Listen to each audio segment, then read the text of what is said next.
Missed Opportunities is the map where we have to clear out terrazine geysers for Stetman's bots to harvest.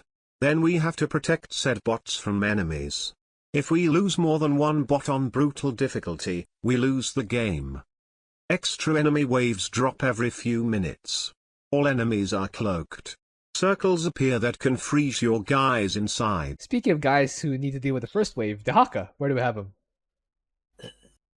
Dehaka. So first wave shouldn't actually be that big of an issue as you may think. Because the first wave will arrive at your base at like 3:30, Yes. roughly. The worm should be like a few seconds away from being done, so we just need to stall it a Dance little them bit. around. Yes. Make Amon play Chase the Lizard. In before Vulture Swarm. Oh yeah, and with their spider mines. Oh my goodness. Yeah, it's gonna be The slightly lizard awkward. steps on a blob of spider mines and explodes immediately. After that, though, he's just trivial. So, yeah, early game, like the first 3-4 minutes, that's gonna be somewhat awkward. However, like past that, it's just a laugh. I would say. So, yeah, okay. I'd say around continue. S tier or A. S tier, A tier before 4 minutes. Before S 4 tier minutes. after that. Okay. How about you, Sticksbender? Honestly, the awkwardness of detection on Dehaka made me think that he would actually be like, and I'd say his detection is a little bit awkward ongoing, but I guess the fact that you can deep tunnel your buildings, your static defense buildings that are detectors anywhere on the map actually means you can summon detection, so fair enough. I could see him being A tier, but I kind of thought he would be B tier because of how absolutely sketchy the early game can become depending on the enemy composition. You certainly can't do early power leveling of Dehaka himself either. Yes. I'd say that Dehaka, your early game is really rough, and in general, the difficulty kind of spikes around the 10-minute mark on this map, like 9-minute even, which means that a rough, bumpy early game like Dehaka has can actually be a significant issue. So I would probably have put Dehaka in B tier just because of how bumpy things can get around the second set of bots if you lose the lottery on the enemy composition. If you get a good enemy composition, then you'll have absolutely no problems. You'll just walk over it. But if you get a bad enemy composition, second set of bots is going to be tight for Dehaka. What makes the second bot wave bumpy for Dehaka? The second bot wave just has a lot of very large attack waves going for the bots. Like the actual size of the attack waves, it's quite a lot of enemies for 9 minutes into the mission. It's a very large number, and specifically against any Zerg composition that isn't Roach Ravager, that's when they just get adrenal glands on their Zerglings, which means that now a pack of Zerglings can kill a bot in literally 3 seconds flat. Which is ridiculous. Yes. That does happen. And that's from full health with the defensive matrix. It takes 3 seconds for the Zerglings to kill it. You do not have time to respond. And the Zerglings are invisible, so if you didn't have detection there in the first place to notice them, you might just suddenly get a notification that a bot's under attack, and by the time you move your camera, it's halfway dead. The funny part is, even if you do have detection, it takes a while for them to actually be visible from the time they enter the detection radius. Yeah, it's a fun time. Basically, anything that's fast, high DPS enemy compositions are going to give Dehaka a very brutal early game. So Vultures, Reapers, Zerglings, mostly that's it. And then if you get something like, Airbase like Sky Terran or Adepts, Phoenix and Adepts and Oracles, the Oracles don't even turn on for the bots unless you have a unit there to anger them, in which case they actually turn on their laser beams.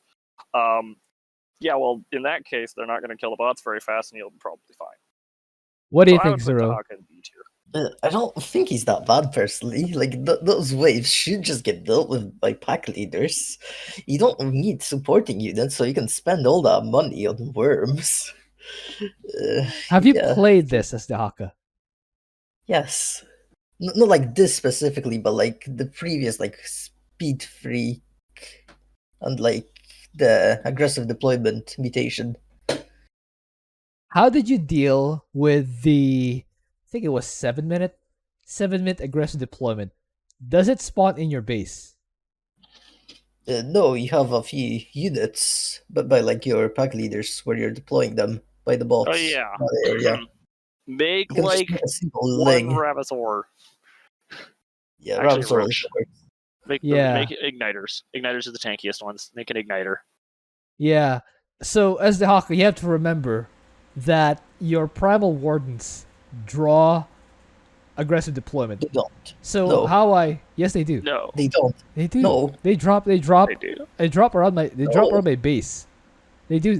They drop around my. I played this as the Haka. They kept dropping at my base. I had nothing. I had no worms there, just the primal warden or the primal hive and the primal warden, and the drones, and they still drop there. That shouldn't be a thing. It does. They dropped like 4 times in my base. I had Tyrannosaurs out. They still dropped my base. Huh. It's insane. It's not like your ally I baiting went it, back. or- No. My ally was outside the base. He went back to my base to deal with the extra stuff there. It's crazy. I had my expansion reset like twice because they kept dropping it for some reason. Well, that's weird. Yes, because they consume supply and they have an attack when they're unburrowed. That's why the enemies drop them. Yeah, but the They don't have structure an attack shouldn't be while they're affected. burrowed, Yeah. which is why war prisms usually don't count while they're sieged up. Yeah, because like, what's the requirement for aggressive deployment? It's a combat unit that has an attack and costs supply, right? Yes, It's not supposed to be counting the attack while it's rooted, it's not but perhaps supposed it to be. is. It's not Yeah. supposed to be, but it definitely happened to me. I can send you the replay. The famous Blizzard spaghetti. It did happen to me. It's so Yeah, insane. it sounds like Blizzard spaghetti is what I'm saying. But anyway, returning to the original discussion. So Sticksbender Zero says that pack leaders can just take care of whatever wave goes for the bots. What do you say? Yeah, the pack leaders can kind of just, like, especially if you manage to grab aggro before the enemies get on top of the bots, the pack leaders can really just sit there and absorb those attacks. If you have P2 especially, even if you don't have detection there yet, you'll have time to bring it up because the pack leaders are very tanky, especially Mervar, because she just creates her suppressive aura around her where she just says, no attacking me, please, thank you. I would still say that Dehaka is particularly unforgiving, especially because of the fact that you have to make sure the pack leaders are there in time to pull aggro. You have to be worrying about detection, and you have to worry about enemies on multiple fronts, and you don't have any portable detection, quotation marks. Because, That's true. yes, It's you're portable, but you're, not mobile. It's portable in that you can deep tunnel it on a relatively long cooldown until you get Dehaka up to a certain level, which takes a little while because, well, you can't early farm Dehaka, and you probably are going to just want to work with P2, in which case you won't even have Dehaka as a Dehaka won't even be portable half the time if you're using P2. And yeah, that's what you want to do in most mutation cases because P2 just is so versatile. So Regarding I would say regarding the detection thing for Dehaka, I did select the greater primal worm cooldown mastery, which is how I'm actually able to farm, and I've never had an issue getting Dehaka to level 5 by the time the second set of bots rolls around, but I recognize that the same may not be true to other players. I think Dehaka is much less forgiving than any of the other people in A tier right now. What do you think, Zero? Well, first of all, isn't the worm mastery the default one for Dehaka? I don't remember what the alternative Yeah. is. The alternative I is haven't fiddled with my Dehaka mastery in so long. the alternative for the alternative for greater primal cooldown is pack leader duration. Yeah, that's why I would have that one. Yeah, You would have the Well- pack leader duration. Really? yeah, because P2 be very good. The Yeah, thing but you already is, have such a long uptime. only one of the packages may be active at any one time, and I feel like having a longer duration just kind of wastes them because you can have the other packages take over anyway, so you won't gain much value from the first original packager being around. Since you can send another one who is just as good, or Dehaka himself, who is also pretty good. And Yeah. the alternative is you can Or have you can just detection. forget Dehaka himself entirely. But yeah, the point is, with greater primal cooldown, it's not a problem to get up to level 5 if you know what you're doing. Yeah. So, what's the verdict? I don't know. I'm still leaning towards A tier personally.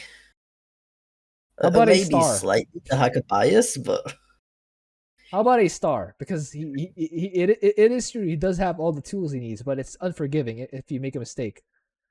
Like if you lose Dehaka at an unfortunate time, and then an enemy drop arrives and you have nothing, and then when you look, your base is gone. Yes. it's a bit hard to judge. Dehaka's strong if you're on top of things, and otherwise can be a little bit annoying because you can die kind of suddenly on this map. Forget Yes. even just this mutation. Yeah, On this that's map, true. you can die suddenly. And And it's I- a long map, too. And I really don't like the fact that before 10 minutes, when you don't have a big army yet, the enemies will just drop your base. That's something that I'm still gonna have to test. I'll just send you the replay. Isn't that the one Bowman uploaded? No, It's somewhat watched it. that's not the one with bottle marketing. That's the one with it kind A of different it one. kind of happened also with bottle marketing, but it happened way more often when I was playing with Cage. Of Cage, okay. I'll, I'm I'll gonna send have to you see I'll that. send you that one. Anyway, so Sure. what's the verdict? I guess A star for A now. star? All right, let's put A star. Zeus, do the star on A. There you go.